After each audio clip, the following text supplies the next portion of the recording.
Hello everyone, my name is Kayla, and I am a computer engineering student at Hacettepe University. In this video, I welcome you to the presentation of my final project. In today's game industry, 2D procedural map generation plays a vital role. However, it often demands extensive resources and lacks map diversity. With my project, I have explored a solution to these challenges by harnessing the power of Generative Adversarial Networks, or GANs. A generative adversarial network is a deep neural network framework that consists of a generator and a discriminator, working together to generate realistic data by learning from existing examples. The project, named in Dungeon, utilizes a GAN-based approach to generate dungeon maps by learning from the outputs of the base procedural generation algorithm used in the games.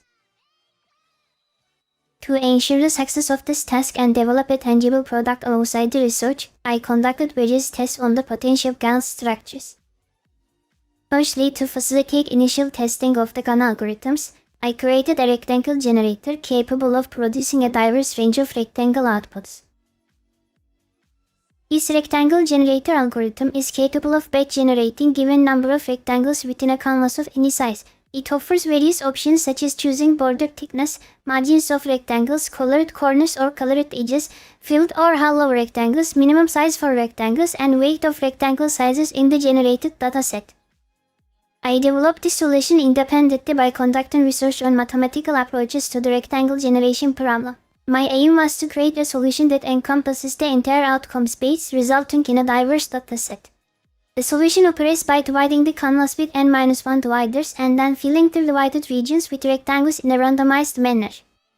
Once the rectangle generator was created, I proceeded initial tests with solutions using style GAN and Hacettepe structures. The style-based GAN architecture style GAN, introduced by NVIDIA researchers, is known for producing state-of-the-art results in data-driven and conditional generative image modeling. I wanted to explore its capabilities for generating non-image data. The initial results were promising. The GAN demonstrated ability to capture rectangle structures which are fundamental to dungeon maps. Additionally, I gained valuable insights into GANs during this testing phase, prompting me to explore more GAN solutions. This led me to pixel LNN and CNN models. I became concerned about the anomalies observed in the results. In order to be playable, generated maps needed to be pixel perfect. To address this, I experimented with pixel LNN and pixel CNN models, which focus on pixel-wise generation. However, these models exhibited slower generation times, and evaluating the results proved more challenging. Unfortunately, due to slow testing process and initial results deviating significantly, my research suggested that these models might be better suited for image correction or completion tasks. Consequently, I decided to discontinue this solution. Before moving on to the next solution, I dedicated efforts to creating a comprehensive dungeon map dataset. For this purpose, I explored various options, including procedural map generation algorithms and extracting dungeon maps from popular games. After discussing the alternatives with my research advisor, we agreed to proceed with NetHack. NetHack is an open-source single-player roguelike video game, first released in 1987, known for its complex gameplay, diverse dungeon maps, and rich interactive environment. Before delving into NetHack's functionality, I pondered the constructing capabilities of style GAN, which excelled at capturing complexity of facial features but faced limitations when generating simple, well-defined rectangles. This curiosity led me to test out the style GAN implementation directly developed by the NVIDIA. Several implementations were available on GitHub, with style GAN 2 standing out as a significant improvement over the original version. It tackled the blob problem by applying the style latent vector to transform the convolution layer's weights. Additionally, style GAN 2 utilized residual connections, helping it avoid the issue where certain features get stuck at pixel intervals. Another variant called style GAN 2 ADA emerged, designed to train GANs with limited data. ADA stands for Adaptive Discriminator Augmentation. While I had access to a quantitatively large dataset from NetHack, I wanted to leverage the capabilities of adaptive discriminator augmentation to introduce variations in dungeon maps and prevent overfitting. There is also style GAN 3, which addresses the texture sticking problem found in style GAN 2. However, for the purpose of dungeon map generation, I determined that the improvements brought by style GAN 3 were not crucial. Hence, I opted to utilize Tailgun2 ADA. However, I faced the challenge of optimizing my workflow using Google Colab, a platform that offers free access to competing resources. The runtime durations were becoming lengthier and the limitations imposed by Google Colab occasionally locked me out. To overcome these obstacles, I implemented a system to save epochs to Google Drive and establish a structured approach to monitor capture prompts, timing the training sessions to maximize efficiency. After setting up the dataset for training and adjusting notebook files accordingly, all that's left was to train the model. The initial results were astounding compared to the previous outcomes. The model was able to capture rectangular shapes right from the first few epochs, gradually becoming sharper with each iteration.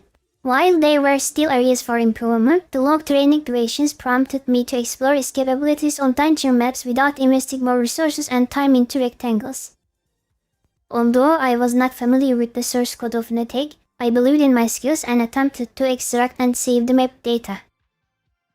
I approached this challenge in a step-by-step manner, setting up the environment and building NetHack from the source, identifying basic hooks to intervene in the process, printing data to a file, locating the map generation algorithm or map data.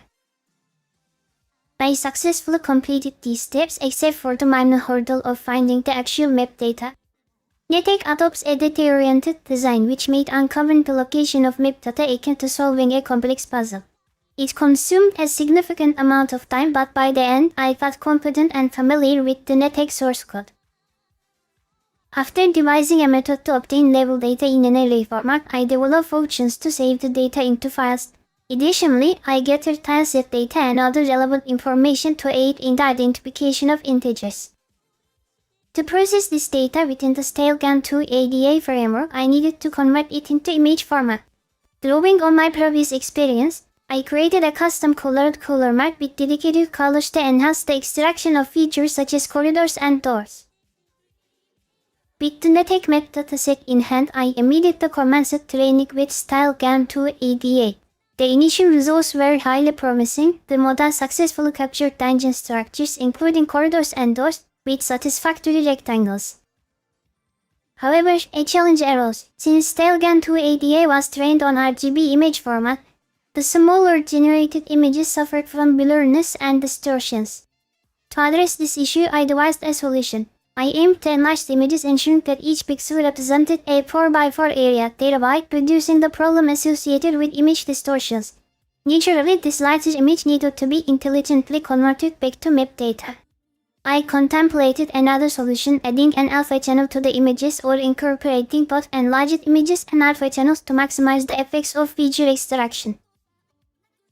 This approach came with a trade-off. I had to transition to a PyTorch environment, and the increased complexity of the data meant significantly longer training times. To mitigate this, I utilized multiple Google accounts, apologies Google, and conducted numerous parallel trainings, merging the results together. Regarding the alpha channel aspect, the training process became excessively time-consuming, and the initial results were disappointing. Despite continuing for an extended period, there were no improvements even after weeks of training. As a result, I decided to abandon the alpha implementation. Fortunately, the enlarged images without an alpha channel provided meaningful data. After weeks of training, the generated maps approached a near perfect state. To get better results, I also utilized pre-trained Wiki-Arc model. While there still was a room for improvement, it was necessary to conclude the work due to short period of time remaining. There were two approaches to concluding the project. The first involved converting the generated image back into map data and then transforming the map data into an image using the tileset. The second approach focused on injecting the generated code back into NetHack. Both methods had their advantages, so I opted to pursue both routes. Initially, I transformed the generated image into map data by utilizing a voting dictionary approach within 4x4 regions, extracting pixel values using the inverse color map. Next, for the tileset method, I developed a tile map by combining the tileset and map data to rule the use of lookup tables. In terms of injecting the generated maps back into NetHack, I implemented a flag system that, when enabled, triggers the loading of the generated maps from a specific file instead of relying on the internal algorithm for map generation.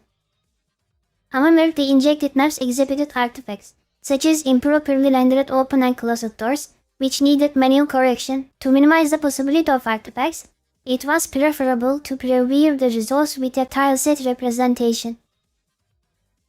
In the end, the work was concluded. Significant insights were gained demonstrating that GANs can be leveraged for more than just generating images, even when utilizing image-based training structures. To further refine the model, I extracted features and vectors for visualization and correspondence analysis. Additionally, I intended to explore other promising solutions such as TinyGAN, PixelGAN, or potentially superior options like PixelY. However, due to time constraints, I was unable to pursue these avenues. After investing countless hours and nearing the end of the semester, I had to bring this work to a closure. The code and the models will be made available on my GitHub profile, and the feature vectors can be found on MegaCloud. Throughout the development process, I meticulously documented each task and provided comments and explanations using Trello.